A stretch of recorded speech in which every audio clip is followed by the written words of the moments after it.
umugore wicara akarya ifaranga ry'umugabo nubwo cyaba ari igihumbi, ndamuzira ndamwanga mukura mu nshuti zanjye nsibana nimero ye, data twese we unsengere pe, none ejo bundi nasibye na nimero ya siya.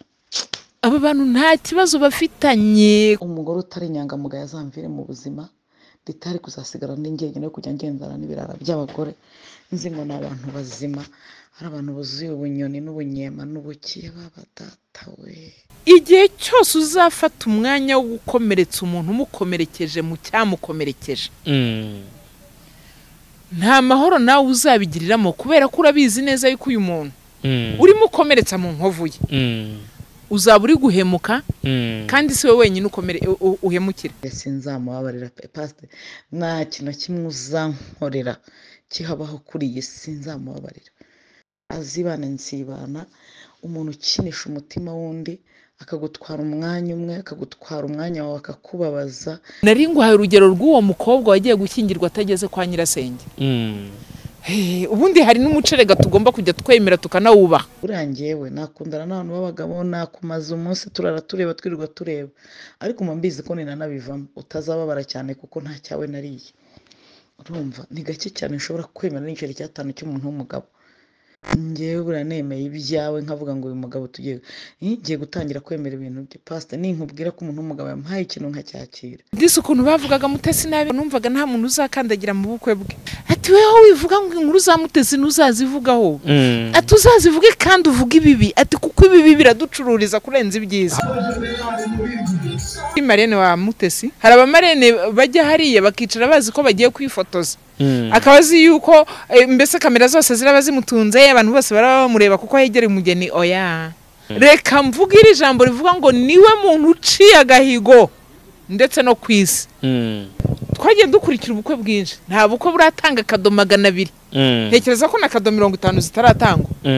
Ariko niba umuntu ashobora gutanga kado zirenze 300, oya, erega buriya tujye tuba abafana cyangwa tuba abarwanya umuntu, ariko twemere ko urukwavu ruzi kwiruka. Hari naho numvishije ngo byabaga ari ukwishongora ku bantu, ngo byabaga ari ukwereka, ngo byabaga ari uburyarya, ngo umwanya wafashe utekereza ibyo bintu, ukafata kagapapuro ukakandika n'ikaramu yawe, naho hari umuntu ku ruhande waba ari kukakwandikira. Bahamagaye umugabo witwa Chita Magic n'umugabo witwa Sabe ngo batore kado zabo, barabura.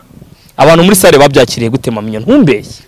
Ntago byari ngombwa yuko Mutesi avugana na buri muntu wese ngo muhamagara mumaze ngo uraza mukwe kugira ngo iyo kadayifunge cyangwa areke kuyifunga. Hari naho numvishije ngo byabaga ari ukwishongora ku bantu, ngo byabaga ari ukwereka, ngo byabaga ari uburyarya. Bishop Gerard ni umubyeyi wa Mutesi. Bishop Gerard ubu uko yarabuherekeje kuva bugitangira, nta rwango rwigeze rubaho hagati ya Bishop Gerard na Mutesi. Iyi ntambwe Pastor Mutesi yateye na Ferdinand bakajya kwa Bishop Gerard, nukujya kumwereka ko ari umubyeyi koko nyamubyeyi. Icara baruvuga ko harimo abadivorce 5, ariko ubukwe bwatashywe n'abantu barenze 300. Bwatashywe n'abantu barenze 500. Ariko mu by'ukuri gutesha abantu agaciro ntabwo ari byiza. Ese kuki muhitamo uvuga ngo hitabajwe mu Bishop ngo mu gihugu cya Amerika, bamwitabaje ako kanya nibwo ahise atega indege araza? Slim Jesus. Ganza na Germaine. Yego. Ubu bukwe muri ubwo bukwe rero hari n'abandi benshi. Yego. Benshi. Bari bahari n'abandi benshi. Hanyuma tugere mu bukwe mindandero. Abantu barinjiye. Ubona ko ari abanyacyubahiro, bambaye neza, basa neza. Yego. Hanyuma harya habanza kwinjira umusore, umukobwa habanza kwinjira umusore. Iyo famiye nyine yamaze kwinjira, usaba no gukwa birangiye, ya misango y'ubukwe irangiye, baramanza bagahamagara usabirwa umugeni. Famiye mwayakiriye gute ubona imbere na mbere iyo ku mugabo? Nkamwe bari baje basanga mukibona iwabo wa Ferdinand, bashiki ba Ferdinand, bakuru be, mwabakiriye gute nka famiye bajemo kugira ngo mwonge umuryango umwe? Icyambere cyo baramanza bagahoberana n'ababyeyi. Bahoberanye n'ababyeyi, impande zombi zarahoberanye, kubera ko nago bahobera ubukwe bwose. Ariko babandi bababyeyi baba bicaye imbere bararamukanye, bararamukanyije. Kiba ari ikimenyetso cy'uko imiryango yamaze guhuza urugwiro. Ubundi iyo umushyitsa kugezeho uranamuzimanira.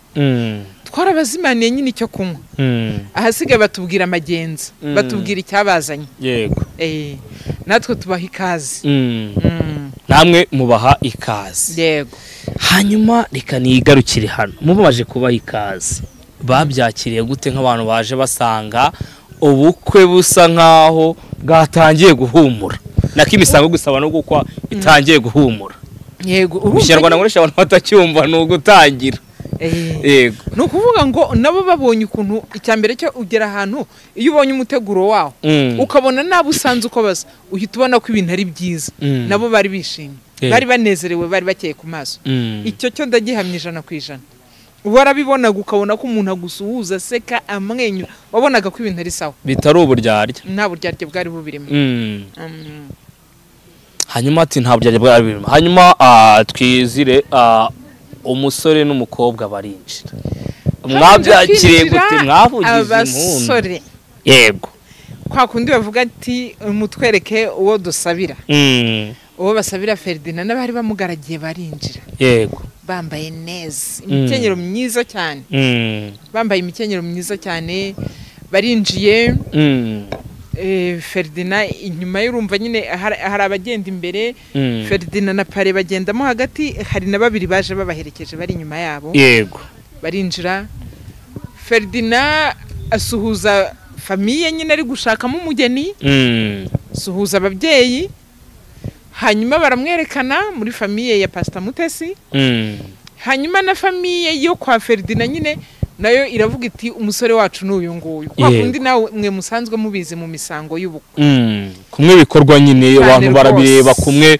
wawicaye mu bukwe cemishare gati nyuma bagiye kuvumba cyangwa urumwe mu bantu bari buze kuba bari mu bukwe bakatavuga ngo imbe ntuzana nuza ati wakegera imbere umuryango akubona ukawusuhuza yego nuko byari bimeze ariko imihango yo gusaba no gukwa kwa kundi nyine tubimenyereye ko inda basore baza bakicara nk'ahagana inyuma bameze nk'abitsimbye oya bo binjiye baturutse hanze rwose iragugeze bitsimbye ntago bitsimbye ntago bakurikiranye imisango y'ubukwe baje mu modoka nyuma imisango yatangiye hanyuma baza binjira muri sale yego hanyuma baza binjira muri sale abantu barabyakiriye tubona Bishop Jari ni utangiye n'isengesho mu minyoro isengesho ryakiriye guteka abantu benshi barivuze ibintu bitandukanye erega nibyo navuze ngo buri muntu wese afite uburenganzira ufite uburenganzira bwo gushima ukagira n'uburenganzira bwo kunenga yego nta uwabinenze ntago turi bumutera amabuye nuko byagenze rwose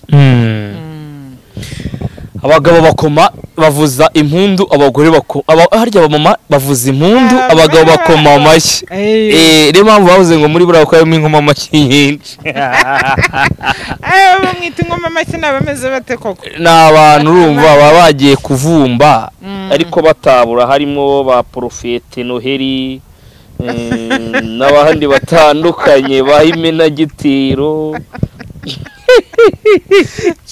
hori rwose ariko bihanganira kubona abagore beza bihanganira izina nageze twari bise nibo baryise ngo ni inkoma amashyi za Pastor Mutesi nibo ngoma amashyi yego hanyuma nikomereze yego tugere mu gihe cyo kugira ngo dutangire igikombe ryo cyatanzwe nyuma ya kado hori uzi ko wajya ngo ntujye utaha ubukwe umusore amaze kugaragara muri sale bamuzaniye umukobwa yaje gusa bamaze umukobwa buretse araza nyuma umusore amaze kugaragara muri sale amaze kuramutsa ababyeyi yego bamaze kumwereka icyicaro cyiza kimukwiriye iwabo w'umusore nabo baravuze bati natwe dukeneye kureba wa wundi twaje gusaba yego ubundi Mutesi abashinzwe kumuhamagara aribo navuga ngo haba harimo ba timekeeper yego haba harimo MC bajya kumuzana kuzana Mutesi rero yinjiye neza yinjira aririmbirwa n'uwitwa Pamela na Ange babakobwa beza cyane b'impanga bakunda kuririmbana na Cecile Kayirebwa yego binjira bamuririmbira indirimbo nziza baramuririmbira twese aho wicaye ukumva wahaguruka ukabyina ugataraka ariko kubera ko tuba tugomba kubahiriza na protokole Yego. ndetse n'umugeni agatambuka neza ubundi abantu babyina umusore yamaze kuramukanya n'umukobwa ibyo turabyubahiriza mu mbyino nziza cyane binjiranye hanyuma Ange na Pamela bamaze kuririmba hari umumama wari waturutse i Karongi yari yavuye yo mu gitondo kare cyane aravuga ati urukundo nkunda Pastor Mutesi ntaje kumuvugira umuvugo nabambyesha rwose yego umudamu waturutse i Karongi ashyiraho umuvugo mwiza aravuga ati ngewe naturutse i Karongi nabyutse saa 10 z'ijoro nje kuvugira Pastor Mutesi umuvugo kubw'amagambo meza yavuze akankomeza akagira ahankura akagira n'ahangeze bibwo numwe mu bantu bubatswe umutima n'inkuru za Mutesi yego uyu mumama yavuze umuvugo Pastor Mutesi nawe akayamureba urabyumva nyine Pastor Mutesi twese tumuzi ko akunda kugira emotion amarira kaza yego aramureba aramuhobera abura icyo avuga umva aramubwira ati Pastor ndagukunda Pastor Mutesi nawe ukabona nyine yacanganyikiwe bitewe n'ibyo ari kumva none ariko ibintu ari kubona umuntu wakoze urugendo agaturuka i Karongi aricyo kimuzanye arabona ibintu ariko atari ibintu bisanzwe ko kantu ubundi gahita kagucanga mu bwonko ubundi hari agasurprise kabaho ako nako ni agasurprise kabaye Vestine umuvugo arawuvuga neza uyu Vestine ni umumama tuziranye yego haciye igihe kinini cyane tuziranye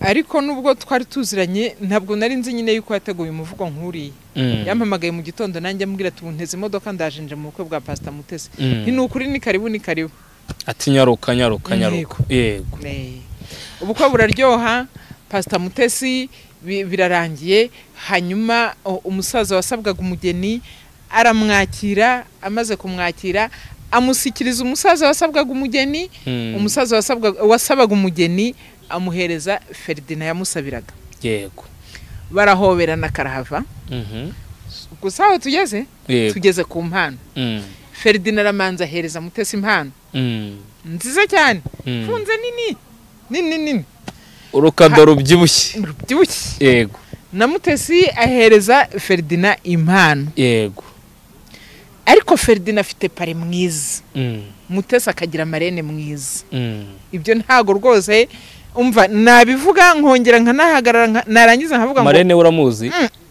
chapeau kuri marene wa Mutesi chapeau kuri pare wa Ferdinand yarinde pare wa Ferdinand ntumbaze izina na marene nawe uzi wabonaga ko marene ndamuzi gusa marene yitwa nde wa Mutesi yitwa Fanny yitwa Fanny wavuzwa hashize Fanny waturutse bwota amasimbi nuwo nyine ubwo nuwo marene yego ubwo Fanny abantu bamwumvishe nyine ubwo muramumenye kubatamuzi hanyuma marene mwiza cyane uzi gukora inshingano z'ubumarene ndicyo narebaga nuko wakoraga inshingano z'ubumarene kokora inshingano ze neza ntabwo ari marene w'ifoto hari abamarene bajya hariya bakicara bazi ko bagiye kwifotoza akabazi yuko mbese kamera zose ziraba zimutunze abantu bose barabamureba kuko yegereye umugeni oya marene wa Mutesi yakoze akazi ke neza ururaba akarufatira igihe akarumuhera igihe ako kwihanagura akakamuhera igihe akakamwamburira igihe doko yakoze ibyo agomba gukora nukuri yego icyo vraiment ni ikintu twashimye ntabwo ari marene warangaye cyo cyaravivutse cyane rwose hanyuma rero ubwo iyo bimeze gutyo birakomeza nyine ubwo tuba twinjiye mu mpano yego hatanzwe kado zingahe umubare niwo ngiye kubanza kubaza nimba warabaze neza mbo kubara ziriya kado ntago wazibara ngo uzirangize ariko Pastor Mutesi ibintu yakoze hagira ababipinga n'uburenganzira bwabo ababigaya n'uburenganzira bwabo reka mvuga iri jambo rivuga ngo niwe muntu uciye agahigo ndetse no kwisi utanze kado nyinshi twagiye dukurikira ubukwe bwinshi nta bukwe buratanga kado zirenze 100 nta bukwe buratanga kado 200 ntekereza ko na kado 50 zitaratangwa ariko niba umuntu ashobora gutanga kado zirenze 300 oya se sagezemo muri zo kado buri muntu wese ahamagarwa mu izina Mutesi akamuhobera agahobera na Ferdinand yarangiza akifotoreza no hagati y'abo bantu akifotoreza hagati y'abageni.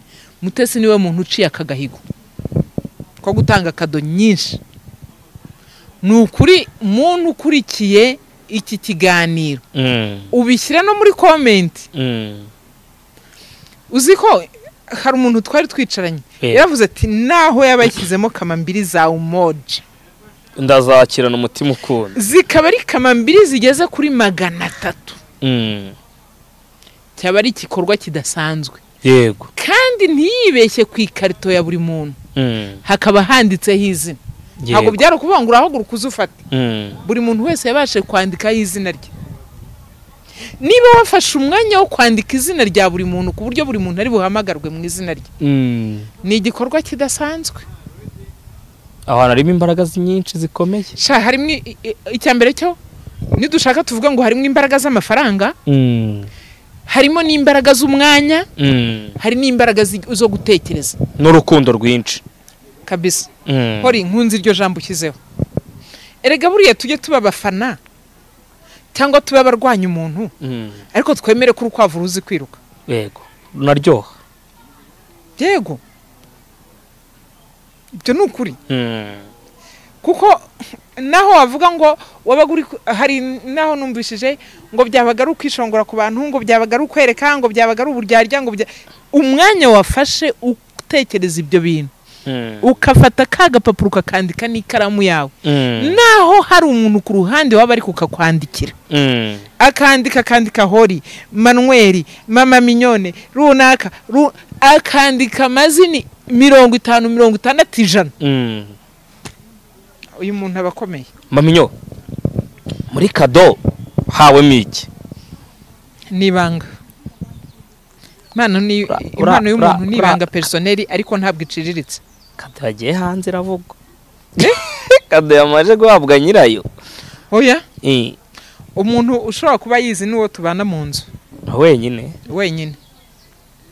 Nta nundi muntu nigeze nyibwira, ariko ni kado y'agaciro. Yeze mu ijana Maminyo. Umutima yayimpanye byonyine.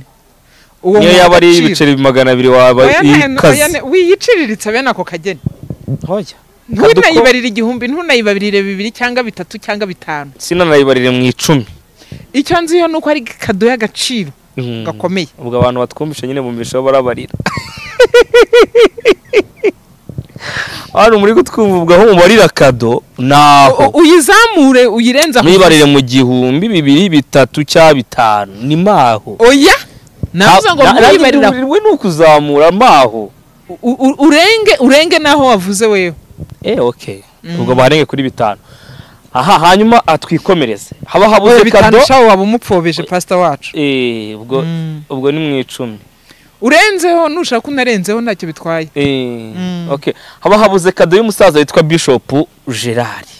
Ariko ntaragenda. Bahamagaye umugabo witwa Chita Magic n'umugabo witwa Sabe ngo batore kado zabo barabura. Abantu muri sare babyakiriye gute Maminyo ntumbeshye? Oya muri sare urumva? Hari ibintu tutagomba ntago ibyo bintu nabiha agaciro cyane nta nubwo nanabitindaho. Kubera ko ushaka gutegurira umuntu kado ntago byari ngombwa yuko Mutesi avugana na buri muntu wese ngo amuhamagara mubaze ngo uraza mukwe kugira ngo iyo kado ifunge cyangwa areke kuyifunga. We abantu barabazi yagombaga gutegurira kado. Nanjye iyo ngira impamvu zituma muri icyo gitondo ntajya muri bwa bukwe, nanjye bari kumpamagara bakabura. Nero kuba wenda mwarashinze agati kuri Chita no kuri Sabe ntago ari ibintu bitangaje. Yego, kuko nanjye yanjye nimba yari yanditseho izina, iyo bampamagara bashaka kumbura iyo ngira impamvu zituma ntaboneka. Kandi impamvu ziba ari nyinshi. Kuki se uvuze ngo ubusiye mbyuka ndwaye nta kintu kibizo turakomeje. Iyo mbyuka se narwaje umwana sinari kubujyamo, iyo mbyuka se narwaje umubyeyi sinari kubujyamo, iyo mbyuka se umuntu wari we wese wenda mvuze kuri ibyo ngibyo. Ariko si iyo wenda mbyuka bakambwira bati reka nkwereke nk'akantu nanone, iyo mbyuka bambwira bati muri umuna wawe arabyaye, nayo guhita nteka igikoma nkajya kwa muganga gufasha umuvandimwe, kajya kureba umubyeyi. Ubukwe n'ubundi buhoraho, cyangwa wa muntu wakoze ubukwe nkazaba njya kumusura. Rero kuba ntago twashinga agati kuri Chita ndetse no kuri Sabe kuko hari n'abandi bahamagawe ntibahita baboneka ku kanya nk'abandi hari n'abahamagawe bari hanze kuko igihe cyo kwiseriva mbo hari kado zatanzwe mbere yuko abantu bajya kwiseriva hari na kado zatanzwe nyuma yuko abantu bajya kwiseriva rero mu gihe abantu bari bagiye kwiseriva ya tente barimo barira hari abahamagawe bakiri muri ya tente bakaza nyuma sa kado zabo bakaza kuzihabwa yego hari n'abahamagawe bakiri muri ya tente kubera ko batitabye bakiri kurya bikaba ngombwa yuko kado yabo bongera bakayitereka rero wa mugani kubera ko hari ibintu tuba dutegereje mu matwi yacu ndetse no kumva buriya umuntu ushaka kumva ikibi agomba no kugikreya yego turebe niba Sabe ko arabahari turebe ko Chita arabahari kandi ibyo bintu tukabishingaho nagati kugira ngo tubyemeze ariko ugahita usanga aba bantu nta kibazo bafitanye kuba tarahari nta kibazo yakirimo gute isugo kitarimo ubwo wambwira gute ukuntu abantu abageze mu mwanya wo gusaba no gukwa bizi neza ko umunsi ari wo gusaba no gukwa ntibahaboneke bakaba nta n'umwe abohereje kandi muri inshuti nakubwiye impamvu ishobora gutuma ntaboneka wenda reka twizere ko abavandimwe yabyaye nabandiyo ndetse n'umwana wagombaga kuza kumpagararira nk'intumwa akaba yavuga ati ba mama na tante ndabashyira imyenda ariko twabonye nimugoroba akavido ka Chita abazwa n'umugabo witwa Imena Gitera wase ko bavuze ko utabonetse mu mwanya wo gusaba no gukwa wowe na Sabe n'abandi ati byagenze gute ati mwimbazi by'abandi mu mbazi byanjye n'umugore wa nimushaka kumaza bazi byanjye n'umugore wanjye abandi sinzi byabo juste nyine niyo mpamvu nkubwira ngo buri muntu wese bitewe n'icyo ashaka kubona n'icyo ashaka kumva n'icyo abaza cyangwa n'icyo agenderaho yego njyewe ubundi wajya kumbaza ngo kubera iki runaka ataje naho twaba tuvukana afite impamvu ze nanjye afite izanjye wabo yiza ariko umuntu muvukana niyo n'abanyizi ushobora kutayishyira mu itangazamakuru yego I think ko wenda ushobora kuvuga akakerereshwa ariko ntago byose wabura kutagira akantu kamuvuga uzi ikibazo umuntu akubaza icyo ngicyo ubundi ashaka no kumva ikibi oya hari nuko ashaka kumva ikintu cyiza hori ubu tumaze kumenya ko ibi bintu tubamo ntureba hari umuntu wigeze kumbwira umwe mu bantu bo kuri social media arambwira ati weho wivuga ngo inkuru zamuteze nuzazivugaho ati uzazivuge kandi uvuga ibibi ati kuko ibibi biraducururiza kurenza ibyiza hari umuntu wabikubwiye ibyo bintu bajya barabikubwira akubwira ngo uzuvuga ibibi barabikora rwose dise bo nibwo nemeye ko ari abantu banga mutese uretse ko buriya ushobora kwangwa n'umuntu umwe ugakundwa na batatu kundwa n'abantu barenze 10 ahubwo hari umuntu wagiye muri commentaire kuri channel yanjye arandika ngo disi ukuntu bavugaga mutesi nabi ngo numvaga nta muntu uzakandagira mu bukwe bwe kandi disi buriya muri sare y'ubukwe bwa mutesi hashobora kwicaramo n'abantu barenze 1000 reka twivire muri iyo mihango yo gusaba no gukwa ahani igarukire wenda ku mpano yagiye guhabwa bishop ariyo nsore zo mu mihango yo gusaba no gukwa irabura mbaminyo iki gikorwa mwari muri sare umupasiteri watangiye umuhango wo gusaba no gukwa awusengera abura impano ye mwese muri sare mwabyakiriye gute ko bishop nta mpano ye ibonetse mu muhango wo gusaba no gukwa by'umwihariko ni wowe niwe muntu twe twabumenya gafoto ifusanyije na Bishop Gerard n'abantu benshi baravuga bati apotre na Bishop ati bura bahuye ati byubuke mu byitege shari we aka gafoto rero ntuze kukaplodinga icyo ni icyambere kawe na Bishop abantu benshi baragafite narabibonye ko abantu benshi barakibye oya na Bishop ubwiwe aranawe n'abanyarwanda gakoresheje ku kiganiro bakoze nta kibazo nta n'ikibazo cyabyo gusa ikiriho ni kimwe nuko nta kibi kibirimo Bishop Gerard ni umubyeyi wa Mutesi Bishop Gerard ubu buko yarabuherekeje kuva bugitangira erega ubukwe ntago butangira kuri wa munsi mwabonye bwagiye ku mugaragaro ubukwe butangirira mu mushinga umunsi hasohoraga invitation ya mbere yanditseho Gerard tukavuga oya buriya Gerard se n'abamutesi si bari barabonanye na ba Ferdinand bakanaganira n'ibiti byose meme na mbere yuko bajya no mu murenge no mu murenge Gerard yarahari kandi mu murenge muzi yuko nta n'abantu bigeze bamenya umunsi umurenge uri bubere keretse njye nyine wari ubizi abantu bari babizi ni bakeya kuko nta erega mu murenge nta nubwo hajyayo abantu benshi ariko Bishop Gerard yarahari bisobanura rero ngo nta rwango rwigeze rubaho hagati ya Bishop Gerard na Mutesi kuba intuza kadoye itaboneka muri mariage hari ikibazo se hari ubukwe bw'umuvandimwe bwigeze kuba arangije arambwira ati yewe ati mama minyone ati kado yawe ati gutya na ahubwo neza ikibazo ni iki uzi ko ushobora kumpa ibirenze na kado wampaye oya ikindi gikurikiyeho kado ariko buriya wagize ngo ko cyage abantu bajya bansetsa shabyorera ababyeyi bakunda kadomo minyo ibyo bintu byiyorere akuzi kubura inshuti magara y'umuntu hari ubwo yigeze ayireka none nka Bishop sha ukabura kado abandi bose bazi bahaye no uvuga ngo uruwe imbere ibaze nawe Bishop wawe umuntu babanye kuri yasha ngo kadongo bayibagiriwe mu uzi ko Bishop Gerard yaramukababaye ntabwo yari kuza muri mariage nakaraje nuza ukagira inuza nta wamenya yabuzwa n'iki kwabone niyo mpamvu njya mbwira abantu ngo ntitugatekerereza abandi yego hanyuma kado ya Bishop Gerard ibirabuze abantu mwese muromerwa muri sare bati ibintu ntibibaho ati ntibishoboka nyuma y'igihe tubona ka video Pastor Mutesi yinyabije aragenda n'agakado kwa Bishop Gerard Moroko ariko nibyo haruguru ya gare y'Nyamata ubwo abantu bahaze naho ngaho ka video ubwo mwaka ariko buriya waruzi yuko reka manze nkubwire uzi yuko buriya disi kera hari ahantu nigeze kumva ubukwe bwabaye hanyuma umukobwa ngo ntiyajya kureba nyirasenge ngo amushyire n'ubutumire uzi ko nyirasenge atigeze ataha ubwo bukwe ari mushiki wa se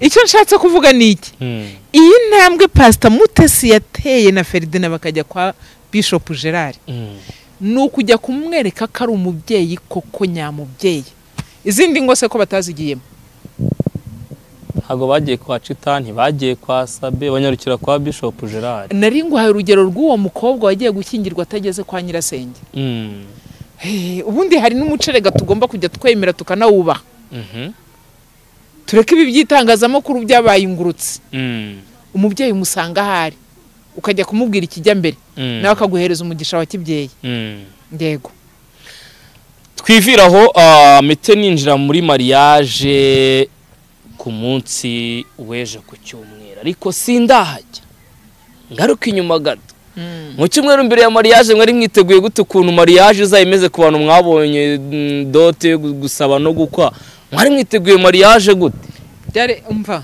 mu mutwe byari byiza cyane twaravuga ngo wow urabizi ko muri kiriya cyumweru wagusaba no gukora gucemo akantu nakubajije mushiti wa Apotre Rosine ngo hari ibyamubayeho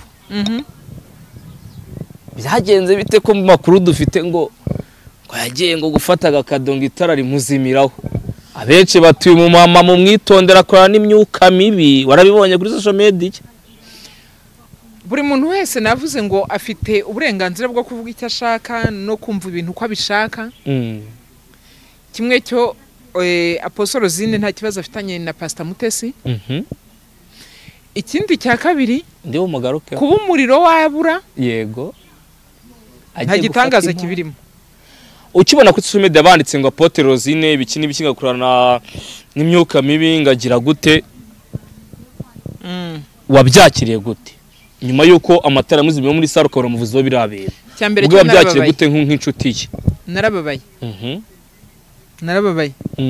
ndavuga ko ngo bari aba content creator barabizi baranashoboye bazi gushaka content nyine buriya Apostle Rosine yaragiye guhinduka content kandi koko bashobora kuba baramugize content kandi kumuvuga urumva na Apotre kuzamukira ku izina rye birashoboka ikindi gikurikiyeho nta muntu wo mu muryango wa Pastor Mutesi wabivuze iyo biza kuvugwa n'umuntu wo mu muryango wa Pastor Mutesi Rosine nibwo yari guhangayika cyangwa akagira ikibazo ariko kuba byaravuzwe abantu bo kuri social media se nitubaza umuntu aragiye ati ubukwe bwarimo abagore beza bako baba divorce niba avuze ngo bwarimo abagore beza ubundi ikindi yabona ni iki yagiye bwarimo abagore beza ati bambaye neza atari ko aba divorce pe oya reka mubwire ko akantu k'aba divorce apo nako mama minyo reka mubwire hori akantu k'aba divorce kakomeje kurya abantu mu mutwe akantu k'aba divorce mu bukwe bwa Mutesi iyi saha reka mbivuge kandi mbivuge nkomeje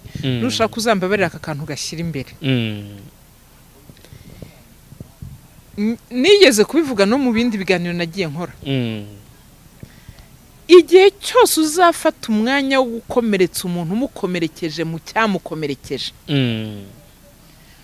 nta mahoro nawe uzabigiriramo kubera ko urabizi neza yuko uyu muntu urimo ukomeretsa mu nkovu ye uzaba uri guhemuka kandi si we wenyine uhemukira yego icya kabiri ubukwe bwa Pastor Mutesi ntago bwatashywe n'abadivorce gusa bwarimo amakupure mu gusabana kuko ariko do kuba wabonamo umuntu umwe ukabona ni umudivorce ukabona babiri ugahita wumva ko ubukwe bwose bwahindutse abadivorce iki kintu cy'abantu bafata bakageneraliza shuti yanjye no mu buzima busanzwe bajya bavuga ngo icyaha ni gatozi icara uba ruvuga ko harimo abadivorce 5 ariko ubukwe bwatashywe n'abantu barenze 300 bwatashywe n'abantu barenze 500 icara uvuga yuko muri ubwo bukwe wabonyemo abadivorce 5 6 ariko ntuvuge ko abantu bose bari mu bukwe ari abadivorce yego kubera ko igihe cyose uri kuvuga ko ubu bukwe ari ubw'abadivorce n'iyi miryango irimo urashaka hari kwitandukana ikindi cya kabiri mubikora muzi yuko ari ibintu by'imikino mukabikora muzi yuko ari ibintu hari biri bubashimishe muzi yuko ari views muri gushaka ariko mu by'ukuri gutesha abantu agaciro ntabwo ari byiza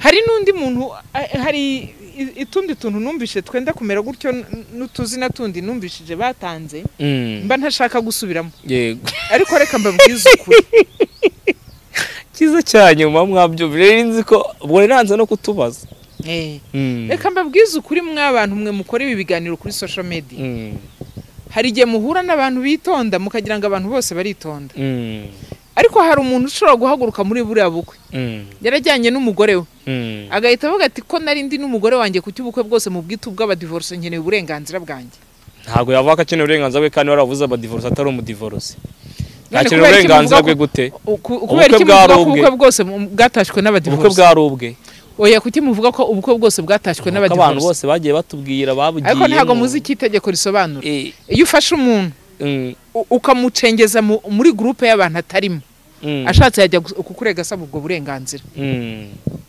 uko nuko itegeko ribivuga yego reka wenda duhindure karokesheni abantu bihangane burimo burasa nk'ubwo kwiraho tujya ahantu hari itara kugira ngo dukomeze ikiganiro gusa abantu mwitege iki kiganiro kiraza kuryoha sindajya mu bukwe sindajya kubiri kuvugwa kuri uyu munsi ndacyafite nk'amasaha nk'abiri nkiri kukubaza urabyihanganira katwibuke tujyana hari agatara abantu ubwo barebe ko duhindure location ariko tugiye ahantu hagaragara hanyuma mu maminyo twigarukire ku hantu twari turi nibaza ngo ibi bintu byazwe kuri mushuti wawe Apotre Rosine wabyakiriye gute nyuma ubona ibiganiro byagiye mukorwaho n'inkuru zigiye zimukorwa ndetse no mukuza kwisobanura wabyakiriye gute kimwe mu bintu byashimishije nuko nawe yabonetse ndetse akagira n'icyo abivugaho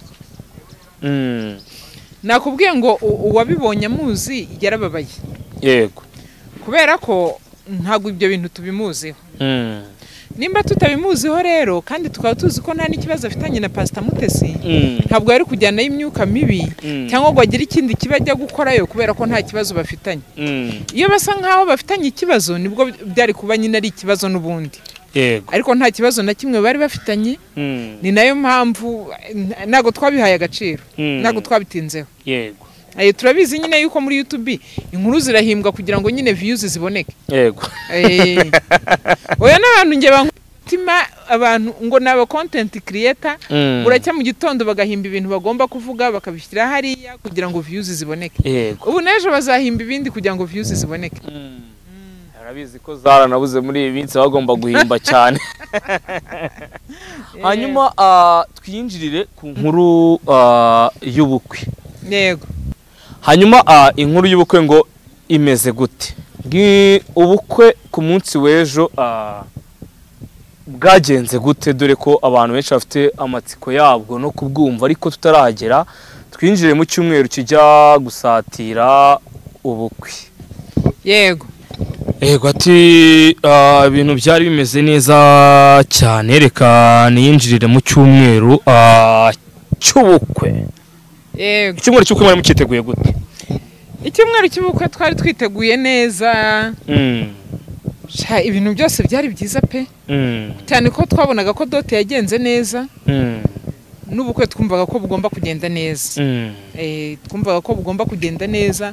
Nta kibazo cyari gihari, ntacyo bikangaga, nta na kimwe. Yego. Hanyuma twika ninjirire ku munsi w'ejo mu bukwe, reka ninjirire muri mariage nyamukuru. Hanyuma ejo urusengero rwabereye mu Maminyo. Urusengero rwabereye i Kanombe. Mu rusengero rw'abantu babita abana aryo gumarokore ngiye amazina kuntu muyita, ako ni urusengero rw'umwe mu bantu b'abapasiteri nzi. Yego.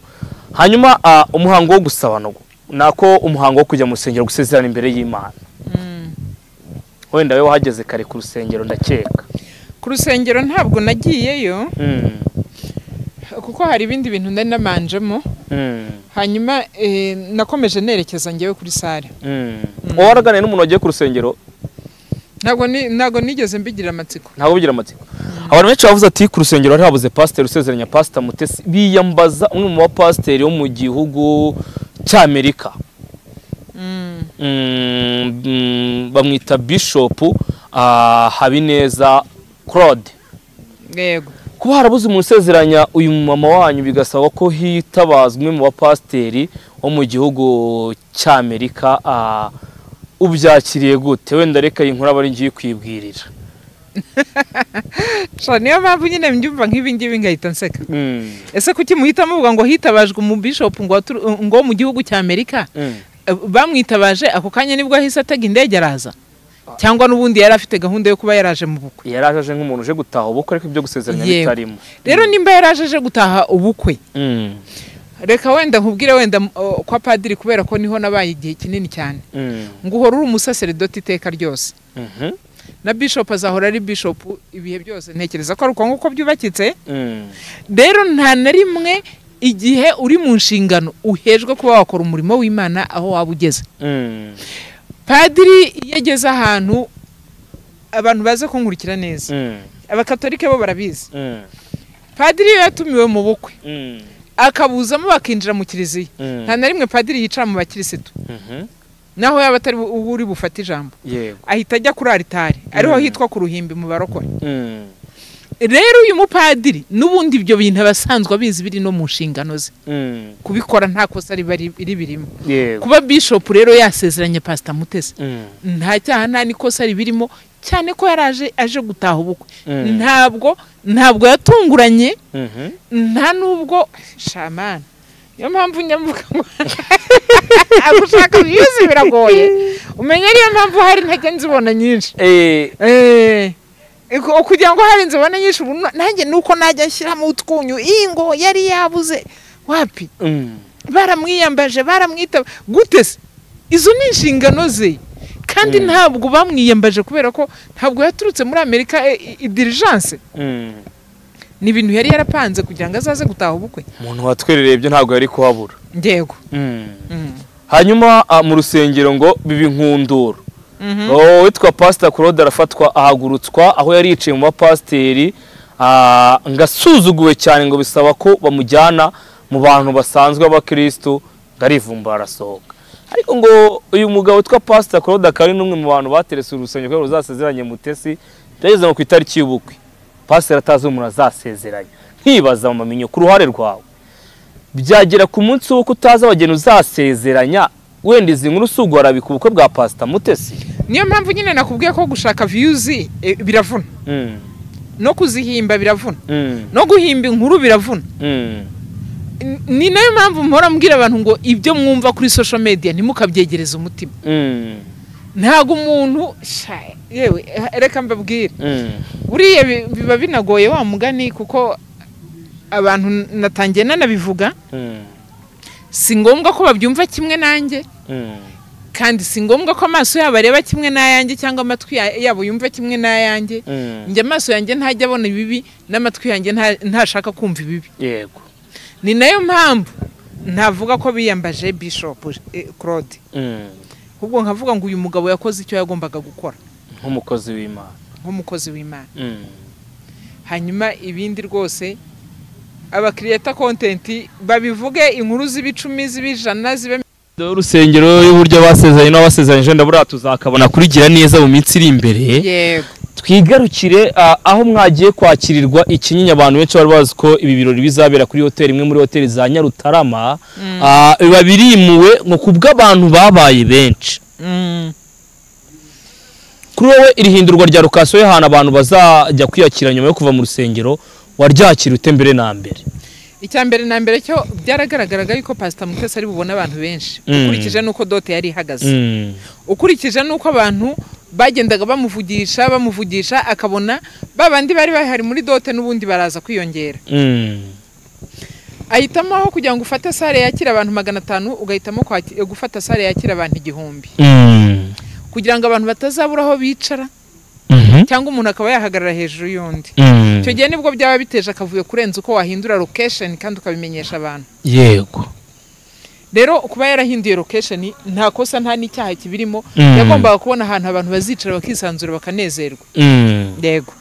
Yagombaga kubona abantu bazicara bakanezerwa. Nimugoroba mu bukwe bwa Pastor Mutesi twiye tubona Pastor Claude aho mu gisharagati Ikinyinya yahageze.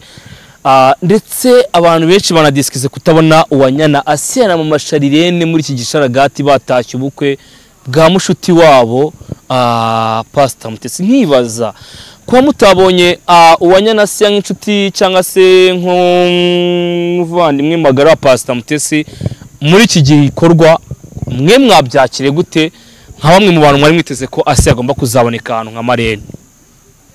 Asiya kimwe cyo naga ari marene. Ni Dame d'honneur wamuherekeje no mu murenge. Icya kabiri ndacyavuga yuko buri muntu wese agira impamvu ze. Ngo ni Dame d'honneur. Dame d'honneur. Ubwo ano tutazigize Faransa nanjye. Mwihangana batakizi.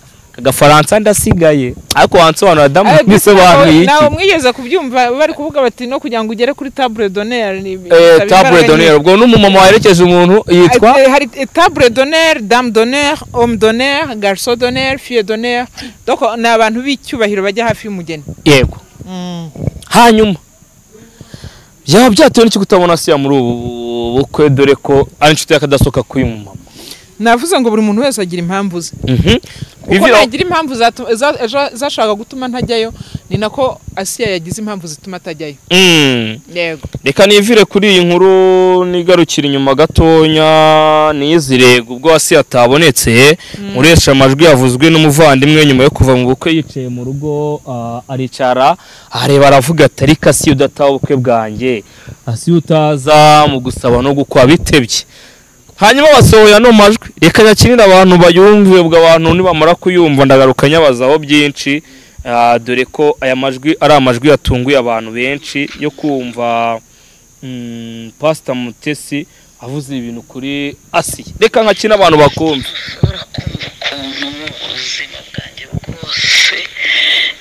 Umugore wicara akarya ifaranga ry'umugabo nubwo cyaba ari 1000 arantama ndamuzira ndamwanga mukura mu nshuti zanjye nsibana nimero ye data twese we unsengere pe none jondi nasibye na nimero ya Asiya unsengere pe reka mbwire Pastor si umugore utari inyangamugayo azamvire mu buzima bitari kuzasigara n'ingenge no kujya ngendana n'ibirara by'abagore nzimo n'abantu bazima hari abantu bazuye ubunyoni n'ubunyema n'ubukeba badata we urayihaye kwibabaza ngo naravuze ngo naramuteranyije navuga ngo wamuretse ukitware ukagumana na Dodo ngo ndi gushaka kugumishanya na Dodo ngo sinshaka ko mubana rega aribabaza anabeshya nta na gahunda afite kubana nawe koko pastor koko nta na gahunda afite kubana nawe akibabaza akerekana ko ababajwe nuko nirirwa ngo musenyera nkubwira ngo usubirane na Dodo nta na gahunda afite ariko ushaka kwirira amafaranga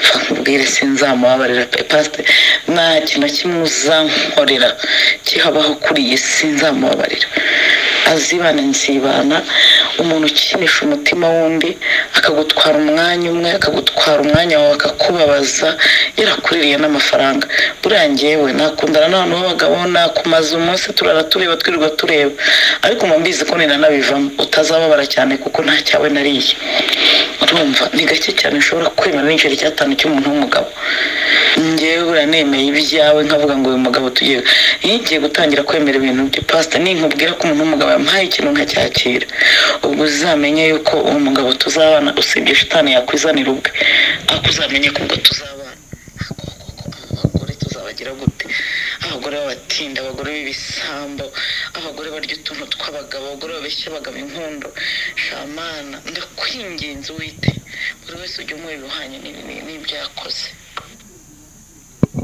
kayo nguko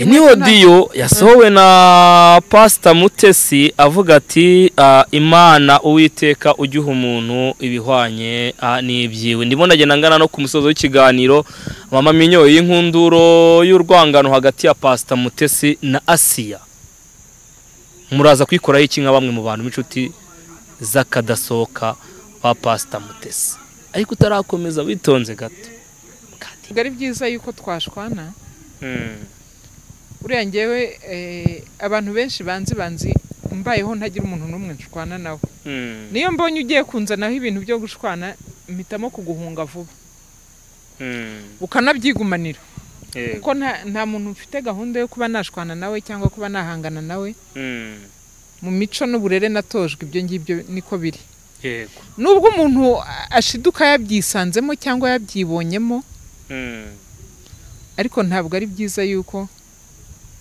byabaho rero hori tudaciye ku ruhande yego iki kibazo hari abantu bazi uko cyatangiye hari n'abantu bazi uko kizarangira hagati yabo bombi bazi uko cyatangiye bazi nuko bazakirangiza nicyo ngicyo ndi bukivugeho cyonyine kwakorwa iki hagati ya Mutesi na Asiya hakorwa iki hagati ya Mutesi na Asiya wagize ngo se buriya bo bazi uko byatangiye ndetse n'uwo muntu wundi uri hagati yabo bazi ukuntu bari bubirangize naho ibindi byose ibyongerwaho abavuga abajya inama erega ntabwo umuntu mugira inama kuri YouTube nta nubwo umuntu ushobora kuza kumuhanira kuri YouTube cyangwa kumuhanurira kuri YouTube iyo umukunda umusanga mu gikari ukamubwira yego rero amakomenti yose ari bugeho kuri iki kintu ibyo bari buvuge ni za views nyine dukeneye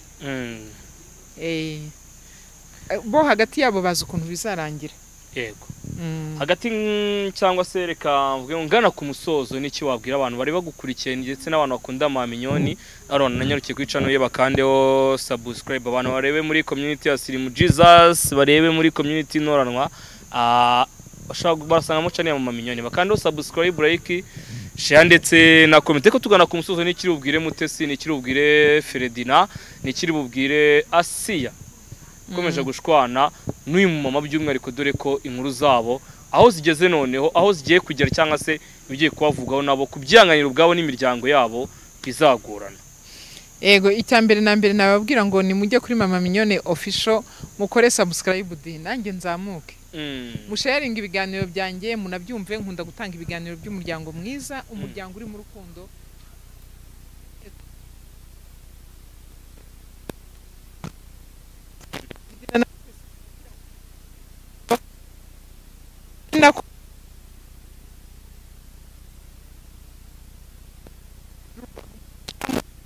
kunzwe mugira urugo rugendwa murakagira ibyo mutunga mugire n'ibyo mutanga kubera ko nukuri ukuboko kwatanze buriya kuba kwakira kandi umuco nabonye Pastor Mutesi arawufite wo gufasha abantu mu buryo bumwe cyangwa ubundi nakomerezaho azagira ibyo atungagire n'ibyo atanga. Icyo nicyo kimwifurije. Hanyuma uti ikibazo hagati ye na Sia icyo gukemuka kizakemuka. Kizakemuka ndetse ku buryo bunoroshye, gusa abavuga bari buvuge, abasakuza bari busakuze, abagira gute bari busakuze, ariko nta bantu bajya bangana iteka, nta n'abantu bashwana iteka, kandi hagati y'abantu ntihabura uruntu. Ikindi turacyari ku isi, ntago turagera mu ijuru, ntago turi ba marayika. Yego. Navuga ngo aho umwe yababaje undi cyangwa aho umwe yakomerekeje undi bazahura bomorana inguma. Bazahura bomorana inguma, bazahura baganire hanyuma bikemuke. Yego. Kanshimwe mwese twari tubonye mu kiganiro cyanjye, yari Slim Jesus, yari Mama Mignone Official Intoranwa TV.